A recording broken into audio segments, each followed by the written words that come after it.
sino na data? Okay. Adat report dito lokalidad ni Bombo Romnick Kimoyog. Gamin na Bombo Romnick.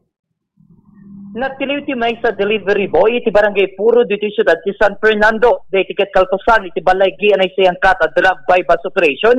Babayan iti nagtitipo na puwersa ti San Fernando Police Station, LUPIU, LUPDEO, RDU1, TSC, RMFB1, RACU1, PDEG SOU1, PDEA RSET, RID1, Ken First LUP MFC. Nabigbig ti subject operasyon ang Raymark Munar E. Carboriedo alias Mark Wenumak agtawan 34 ken residente ti Sitio Tawi-Tawi Barangay Puro di siyudad.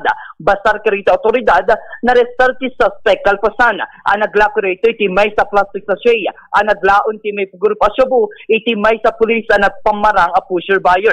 Malaksi di tretoy na kumpiskar pa yung manipod iti suspect ti talo a plastic sachet ang naglaon ti maata pa siya bungag dagsen ti 0.3 agramong valor daytoy ti 2,440 pesos pakiramanan ti 1,000 a kwarta ano sar kas bypass money. Naalapay itinaso suspect ti may sa cellphone nagmaris tinangisita ken motorsiklo a Suzuki Smash 115 nagmaris tinalabaga ang mapapati ano sar dagitoy iti transaksyon.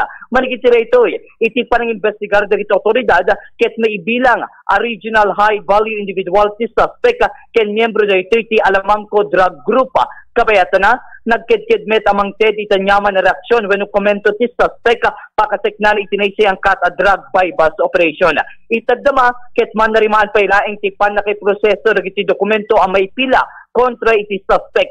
Gapo iti paragsalungasing na iti Republic Act number 9165 when no ti Comprehensive Dangerous Drugs Act of 2002.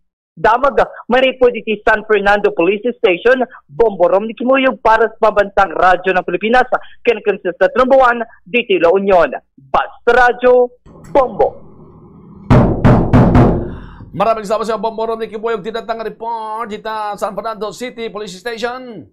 May isa pa na pong suspect, iti illegal drugs, iti kinamag na kita'y pwersa na iti otoridad.